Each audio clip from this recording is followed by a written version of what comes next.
Good day, everyone. My name is Jerilyn Marzon. Today, we're going to tackle about new professions of business informatics and new trends. So first, let us all know about business informatics. Business informatics explores the interplay between technology, business, and society. Business informatics utilizes information management tools for the processing, management, and data analysis that relates to businesses. Next, um, benefits of business informatics for businesses. First, we have efficiency. So, implementing technology in business process can streamline operation, reduce error, and save time and money, leading to um, increased efficiency. So, guys, if you know what is efficiency, you'll be able to measure your ability to avoid wasting materials, efforts like some wasting some money and then wasting some times like nagsasayang tayo ng oras sa mga bagay na alam naman natin na wala tayong mapapala. So, in efficiency, we can use the sayings like time is gold. Next, we have a decision making. Business informatics helps businesses make data-driven decisions by providing accurate and timely information from various sources. So, if you know decision making, guys, like this can be your making choices by identifying a decision, gathering information first before anything else, and assessing alternative resolution, di ba? Ika nga nila, if you make plan A, make plan B. Para kung sakaling nag-error si plan A, excuse, meron tayong plan B. So next, third, we have a innovation. So business informatics enable businesses to innovate and develop new products, services, and processes, creating new opportunity to succeed in the market. So, yung innovation, guys, it is a practical implementation of ideas.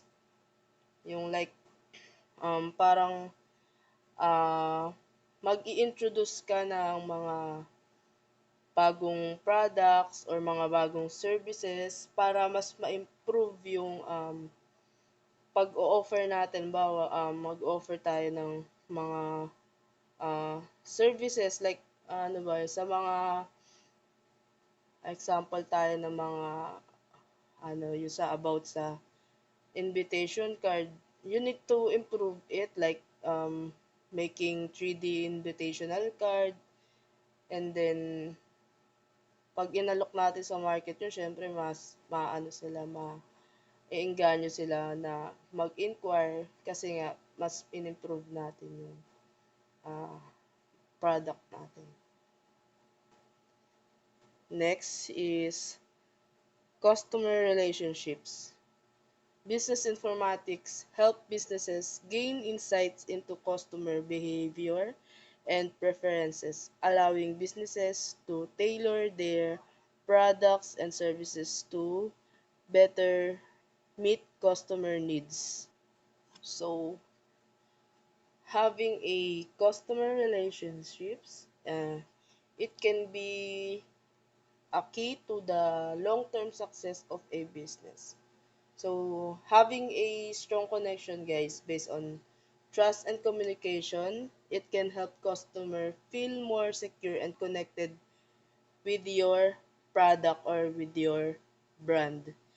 It can also lead to growing customer retention and your repeat purchase rate. So, um, having a customer relationship, guys, it can help you to improve also your product um, and know what is more important than ever for companies to consistently meet their expectations.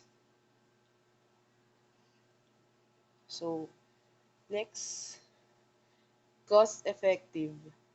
Implementing business informatics can be cost effective in the long run, providing businesses with a competitive edge by reducing expenses and increasing profits. So, sabi dito guys, yung cost effective daw ay parang um, mas magagastos mo yung pera mo by sa pagpo-produce ng mga bagay or pagbili ng mga product or paggastos ng may kumbaga in other way reasonable, hindi siya masasayang. Meron siyang effectiveness when it comes to a money, paggastos ng mga money.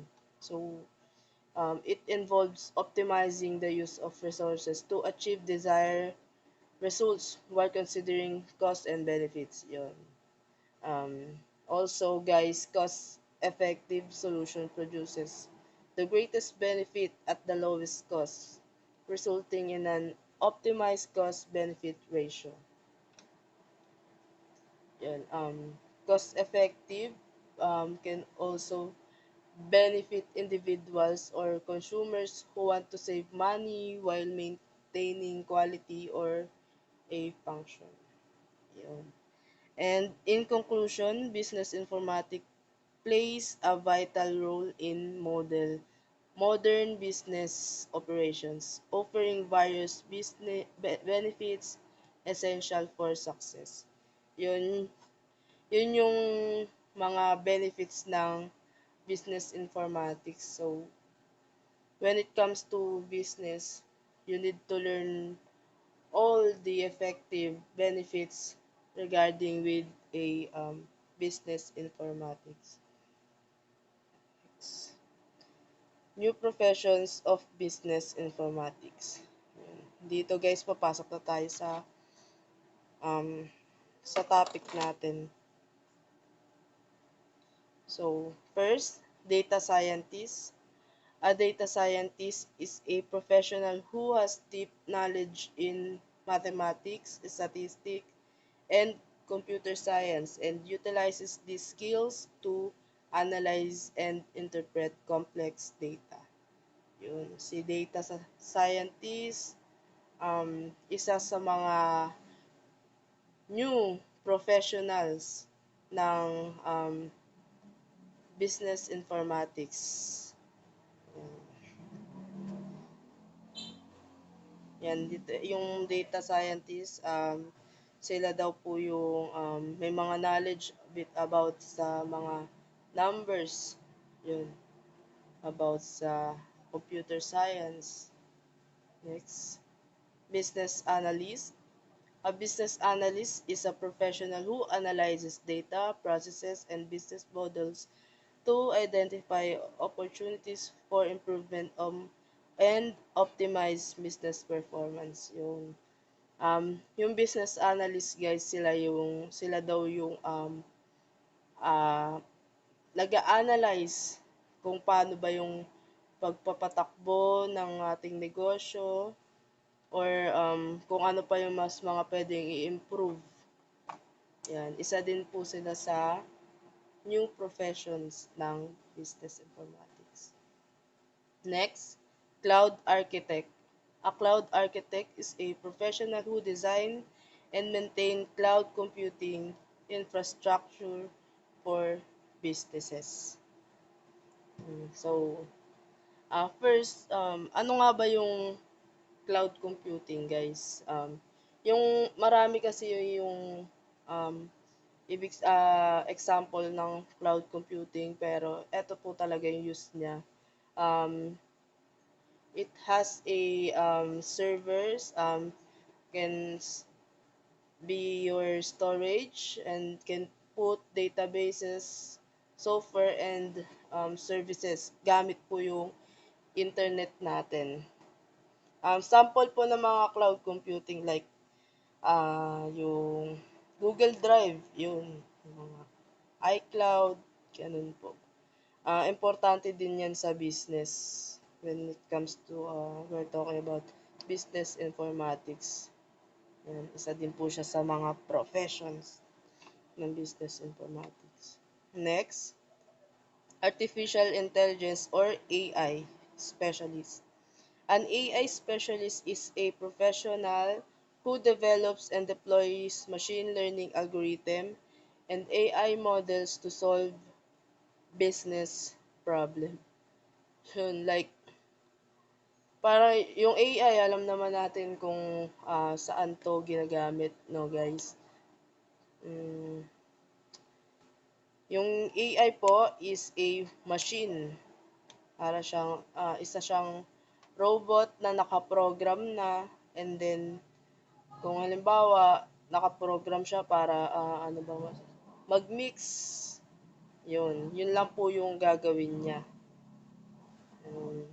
Sila po yung isa sa mga professional na makakatulong sa business natin. Next, cybersecurity analyst. A cybersecurity analyst is a professional who design and implement security measures to protect the IT infrastructure of a business. Yun. Pag sinabing cybersecurity guys, sila yung magpo-protect sa mga system na ginagamit natin sa pang-business. Yun, para ma-avoid yung mga hackers, mga gustong mang-hack na i-hack yung system natin. Pwede rin kasi yan pag wala cybersecurity, pwedeng manakawan yung ano natin, yung business natin. Pwede rin ma-hack yun. Next, new trends in business informatics. Yan. Cloud computing. Yan, kasama rin siya sa, ayan, ito po yung mga, pag sinabing new trend, ito po yung mga latest na mas ginagamit when it comes to a business informatics. Yun. Cloud computing is the delivery of computing services over the internet. Yun. As I said, cloud computing nga po, yun yung mga ginagamit through internet like Google Drive, ano pa ba, mga iCloud, mga ganun. Kailangan sila gamitan ng uh, internet. Yan. Cloud computing is a online storage po. Next, big data. The amount of data being generated continues to increase and businesses need professionals who can analyze and interpret this data. Yun, kailangan po nila ng pag nag-business ka, kailangan mo ng big amount of data, no, na continuously siyang tumataas. Kasi nga ang gamit natin dito guys is a cloud computing. Yun, pwede rin siya doon magamit. Kailangan natin, kagaya niyan, gagamit tayo ng cloud computing. Yung storage doon guys, automatically, mas nag increase siya. Yun. Nag-update siya kasi ginagamit natin siya using a internet, unlike sa mga cellphone na limited lang, or sa mga flash drive, ganun. Limited lang yung data na may papasok sa kanya. Next, yun. Artificial intelligence and machine learning. AI and machine learning are being deployed in various industry to automate process and improve efficiency. Yun. Si AI guys, yun nga sabi ko sa inyo, ito yung isa sa mga makakatulong sa atin para mas mapadali yung mga ginagawa natin, lalo na sa mga business, talagang importante siya. Next. Yun, again, isa rin sa trend yung cybersecurity. Isa siya sa mga important din, no? Kasi kapag wala yung cybersecurity, baka ma-down yung system natin and then baka pasukin tayo ng hackers or mga virus. Yun. With the increased amount of data being generated and stored digitally, cybersecurity is becoming increasingly important. Yun. Habang mas dumadami yung mga data na nai-input regarding with our business, mas doon natin kailangan si cybersecurity. Kaya isa siya sa trend and then sa new profession ng business informatics. Next, Internet of Things or IoT. IoT devices are being used to collect data on various parameters which can be analyzed and utilized by businesses for improving operational efficiency. Yun, ayan ang pinaka importante sa lahat kasi sa business informatics guys, gumagamit sila ng AI, ng cloud computing, and then may cyber security. Yeah, kaya nga siya tinawag na Internet of Things, no? Hindi gagana ang isang bagay dun sa new trends and new professions ng business informatics kung wala si internet. Yan. Siya yung um, pinaka uh, pinaka-importante dun sa cybersecurity, yung AI, tsaka yung cloud computing kasi silang tatlo ay need ng internet. Overall, business informatics is a rapidly growing field with opportunity for innovation and growth. The new professions and trends are helping businesses to optimize their processes, make data-driven decisions, and stay competitive in a constantly evolving marketplace. Yun. So, business informatics guys are really important and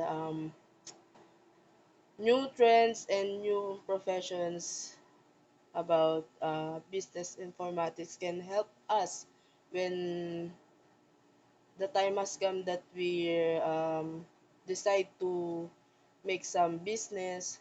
Uh, this business informatics will going to help us in the near future. So yeah, that's all, and that's my report for today. Thank you.